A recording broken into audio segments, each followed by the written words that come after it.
7月22号，台湾汉光40军演照例举行，但是有人注意到，在这次演习中，台湾云豹家族的出场率额外之高。今天大兵就和各位聊聊这辆号称对标北约的台湾自研步战车，看看它到底几斤几两。顺便呢，再盘点一下全球其他主流步战车，看看各个步战车之间有何差距。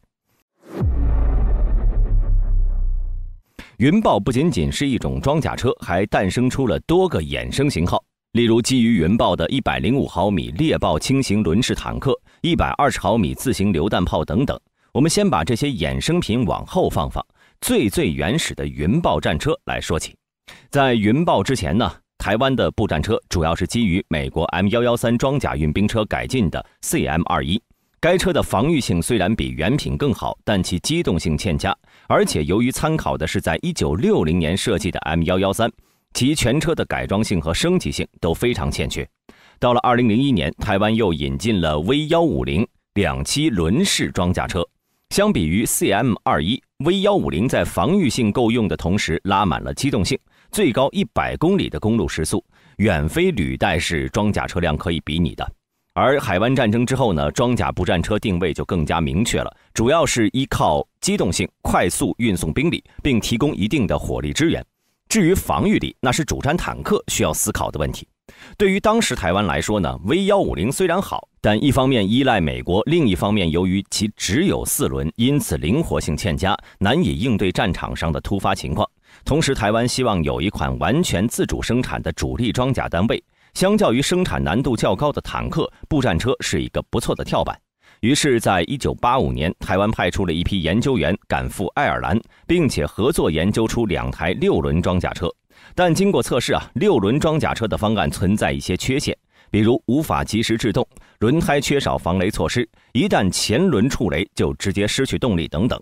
同时呢，其可用于改造的空间过小了，不满足台湾希望以此为跳板为研发坦克打下基础的希望。因此这2辆编号为 CM31 的装甲车仅有原型机，并没有实现量产。虽然 CM31 还有一些不完美的地方，但它已经为台湾的步战车积累下了相当多的经验，让它的后继者 CM32 云豹从立项到原型车出厂仅仅花费了1年时间。而这2辆 CM31 原型车的结局也非常有意思，但碍于他们不是主角，就让知道的观众帮大兵补充到评论区吧。2002年9月，台湾生产了首台编号为 P0 的原型车。此时呢，云豹已经呈现出8轮装甲车形态了。之后又接连生产了 P1 和 P2， 共计3辆原型车。直到2005年，其具体代号才被确定下来。因其兼具机动性和攻击力，就像在树上捕猎的云豹，因此而得名。该车在设计时呢，就要求对标北约的同类型车型。其防护能力达到北约对轻型装甲车防护标准3级，能够完全抵御在30米内射击的 7.62 乘51毫米钨芯穿甲弹，在60米爆炸的155毫米炮弹，以及当量8公斤以下的地雷。前段时间呢，被俄军改造成手雷的 TM62 爆炸物含量就在 7.5 公斤，但威力足以将房子炸塌，可见云豹的防护能力还是不错的。据媒体称，云豹底盘采用了 V 字设计，其重量传动及转向装置收纳在车底盘内，可以分散地雷爆炸的威力。如果再搭配复合装甲，云豹的正面防御能力能够达到15级别，可以抵御在500米处射击的25毫米脱壳穿甲弹。在车体顶部，云豹大量使用了凯夫拉纤维，最大限度地减小炮弹后效产生的损伤。同时，全车具备加压式核生化防护能力及整合式过滤空调系统，车内有灭火侦测及灭火系统。可以说，在防御层面，当时云豹的表现还是不错的。说完防御，我们再来聊聊动力系统。云豹的设计呢，有一个突出亮点，就是模块化。例如发动机可以整个取出，方便更换和维修。另外，新的独立的碟刹也让 CM31 刹车失灵的问题消失了。其最大行驶速度可达110公里，续航距离达到800公里，在台湾特有的水田、河岸礁石地形行驶时，表现甚至比履带车辆要更佳。在火力方面，云豹用上了96式遥控武器站，搭配40毫米 MK19 榴弹炮，射速可达每分钟325发。副武器是一把台湾的 T74 机枪。除此之外呢，云豹上的所有子系统皆透过控制器局域网络构联，可整合各系统的数据并同时操控多项系统，使其成为台湾首款具备数位式电控系统的军用车辆。两组独立运作且互为备援的电力供应系统，则可以在引擎没有发动的状况下，为武器及车载电子系统供电。这些电子设备皆装配于车辆的右后方抗电磁干扰配电箱内，大幅降低了在后勤人员维修相关系统时所需要耗费的时间和精力。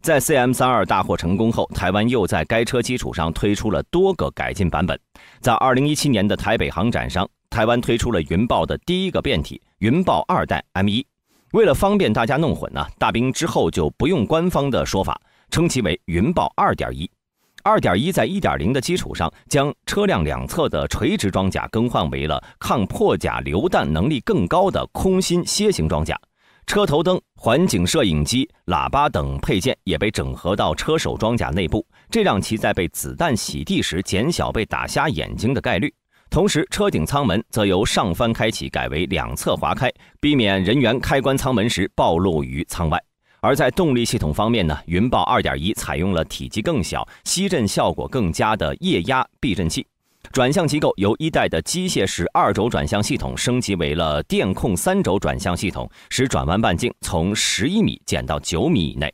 然而 2.1 依旧存在一些问题，比如这新增的功能导致其重量上升，机动能力下降，同时新的车内设备也更加脆弱，可能无法面对复杂的环境。同时还有一点很难解释，就是其作为一辆装甲车，在车外居然还有喇叭，难道是用来提醒过往行人礼让的吗？不过这些缺点都在2019年登场的云豹 2.2， 也就是云豹2代 M2 身上得到解决了。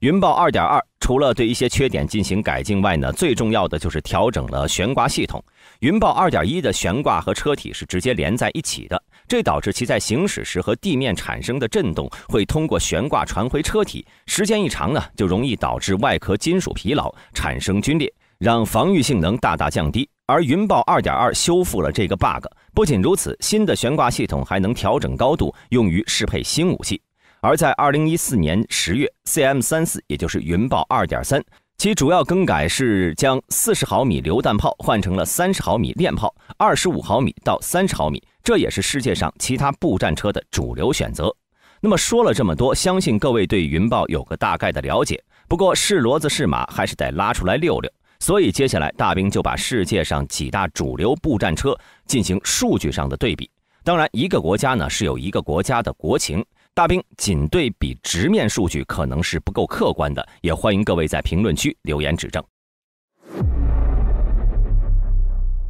要问现在世界上哪里的步战车是最全，那还得看俄乌战场。在俄乌战场，除了美国的 M2 布雷德利，还有俄罗斯的 BMD4、德国的黄鼠狼等等。不过呢，黄鼠狼有点太老了，大兵这里将其换成德国在2015年服役的美洲狮，共4辆步战车的最新型放在一起对比。首先是火力方面 ，M2 布雷德利搭配了一款 M242 25毫米机炮，射速为180发每分钟，备弹900发，可以使用多种弹药。车身上有2枚陶式导弹发射器，备弹7发，其900毫米的穿身让布雷德利面对主战坦克时也有一战之力。云豹所使用的 MK44 30毫米机炮其实就是 M242 的衍生型，虽然口径仅仅增长了1点，但火力却强了 50%， 可以在2000米外击穿110毫米的装甲，备弹420发。然而在关键的反坦克导弹问题上，云豹却并没有配备。这里大兵补充一点步战车和装甲运兵车的区别就在于能不能独立进行作战，甚至是当成装甲主力。而缺失了对主战坦克作战能力的云豹，在火力方面明显是有所欠缺的。德国美洲狮则采用了莱茵的30毫米机炮，射速为每分钟200发。虽然备弹较低，仅有400发，但其能够使用自动空爆弹药，加上30毫米炮弹更大的重量，使其面对掩体中的步兵具有更为恐怖的杀伤力。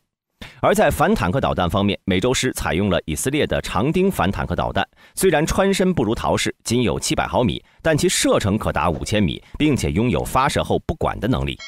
俄罗斯的 BMD4 是最为奇葩的，别人家的主炮呢放在它这里只能算是副炮，其主炮为一门100毫米2A70 线膛炮，射速为每分钟8发，备弹量为40发，副炮为一门30毫米机炮，备弹500发，同时还有8枚反坦克飞弹，可以说在火力方面 BMD 算是拉满了。当然，它强大的火力并非是没有代价的，其公路上的最高速度仅有70公里每小时，而越野速度更是下降到了45公里每小时，逼近履带式装甲车了。这其实非常好理解，因为 BMD-4 虽然是俄罗斯在2008年生产的最新型装甲车，但其底盘呢却是苏联在1987年生产的 BMD-3。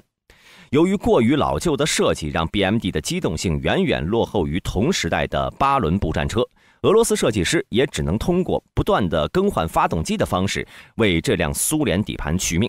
关于机动性的重要性呢，在俄乌战争中就有非常好的例子，大兵之前也解析过，就是 T90 大战 M2， 本来毫无悬念的结局， M2 却凭借机动性躲开了2枚致命的炮弹，如果让 BMD 上，恐怕结果就不一样了。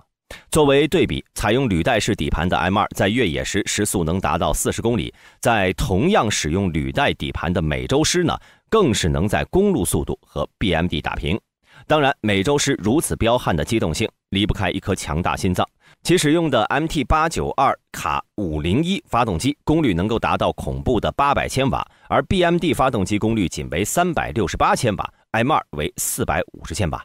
至于云豹我们刚刚介绍过，虽然发动机功率仅有331千瓦，但其公路速度可达100公里每小时。至于越野速度呢，并没有官方数据，但大兵估计应该在60到70公里之间。可以看出云豹 CM34 虽然号称步战车，但是还是有很多装甲运兵车的影子的。在防御力方面，几辆装甲车都号称能够在复合装甲的帮助下抵御30毫米机炮的射击，但值得一提的是由于 BMD-4 是俄罗斯为空降部队 VDV 设计的，为了能够空投，其整体采用了大量的铝合金，因其质量只有 13.6 吨，而其他几辆步战车重量都达到了20甚至30吨。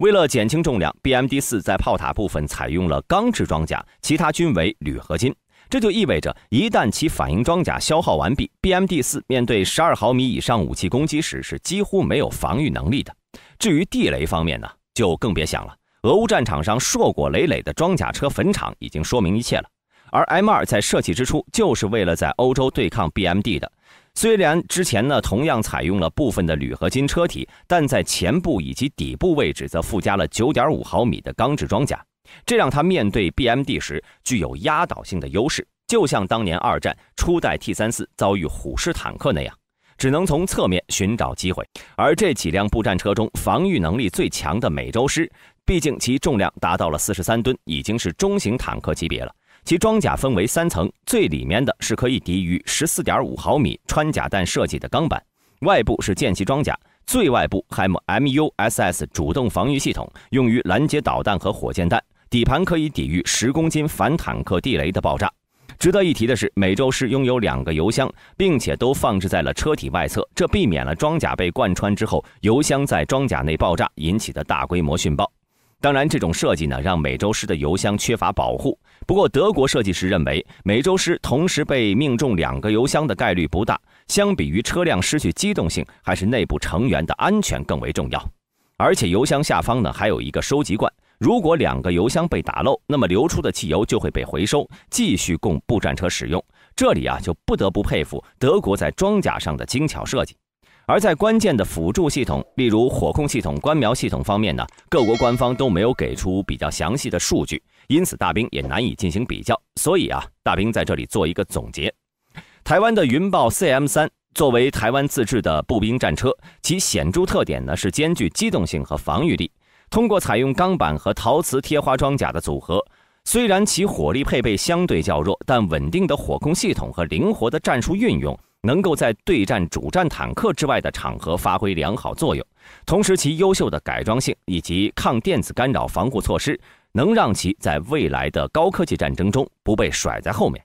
美国 M2 布雷德利则是步战车领域的经典之作了，以其均衡的性能和广泛的适用性而闻名。M2 布拉德利在装甲防护上采用了钢铝合金和反应装甲的双重保护，有效提升了车辆的生存能力。可同时面对多种目标，优秀的通讯和导航系统使其能够更好地搭配美国的联合作战体系。德国的美洲狮呢，则更倾向是与步战车的独立作战能力。从设计上能看出，德国是想把美洲狮当成进攻主力用的，在机动性、火力装甲方面都没有明显短板。俄罗斯的 BMD-4 则以其独特的空降作战能力、火力和两栖能力而闻名。作为 VDV 的专属坐骑， BMD-4 抛弃了防御力，换来了更加强大的火力和突袭能力。如果这样一辆装甲车搭配一支精锐的 VDV 部队，被空投在敌方防线之后呢，能造成非常严重的打击。然而，俄罗斯的地空联合作战体系却令人一言难尽。安东诺夫机场的故事依旧历历在目。综上所述，台湾 CM-34 云豹、美国 M2 布拉德利、德国美洲狮和俄罗斯的 BMD-4这4种装甲车是各有千秋。正如那句话，没有最好的，只有最合适的。我们要看待一件武器装备啊，不能光看其纸面数据，还要考虑应用场景以及设计时的环境。对此，各位有什么看法？欢迎发表在评论区。本期视频到此结束，我是大兵，我们下期再见。